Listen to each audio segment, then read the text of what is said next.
பிக்யூன் YouTube சேனலில் இன்றைக்கி வந்து கருணைக்கிழங்கு இருக்குல்ல, கருணைக்கிழங்கு வந்து இந்த பைல்ஸ் ப்ராப்ளம் இருக்கிறவங்க, இந்த உடல் கழிவுகளை சரியாக இது பண்ணாமல் அந்த பைல்ஸ் வந்தவங்களுக்கு எல்லாம் இந்த கருணைக்கிழங்கை மோஸ்ட்லி சேர்த்துக்கணும். இந்த கருணைக்கிழங்கு சேர்த்துக்கிட்டே வரும்போது நாள்பட்ட பைல்ஸ் பிரச்சனை கூட தீந்துடும். அதே மாதிரி இருதயத்துக்கு ரொம்ப நல்லது.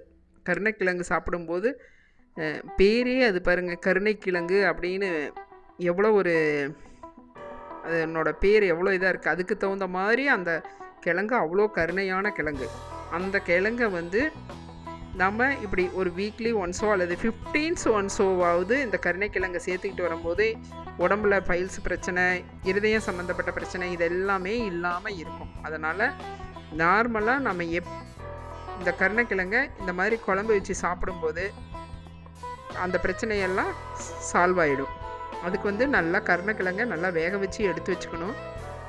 வெங்காயம், பூண்டு, அதே மாதிரி தக்காளி இதெல்லாம் வதக்கி, ஜீரகம், மிளகு இதெல்லாம் வதக்கி நல்லா பேஸ்ட்டாக அரைச்சி வச்சுக்கணும்.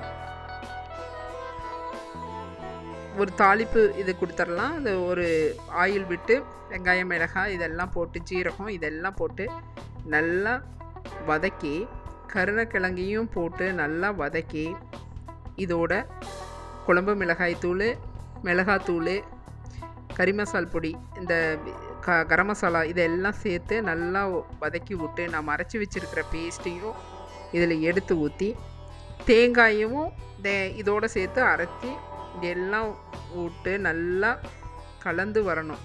இது நல்லா கொதித்து வந்து அதுக்கு கொஞ்சமாக ஒரு புளி இதையும் சேர்த்து நாம் இந்த கருணைக்கிழங்கு குழம்பு வச்சிட்டோம் அப்படின்னம்னா அப்படியே இது வந்து நம்ம வச்சும் சாப்பிட்லாம். இது வந்து அடுத்த நாளும் வச்சுக்கலாம், 2 நாள் கழித்து கூட சாப்பிட்லாம். புளி சேர்க்கறதுனால இந்த குழம்பு கெட்டும் போகாது. இந்த மாதிரி கருணைக்கிழங்கை வந்து வச்சு சாப்பிட்டோம் அப்படின்னா நாள்பட்ட பைல்ஸு கொஞ்சம் கொஞ்சமாக அப்படியே ரிலீவ் ஆகிடும். வேறு இருதயம் அந்த மாதிரி சம்மந்தப்பட்ட பிரச்சனைகளும் சால்வ் ஆகும்.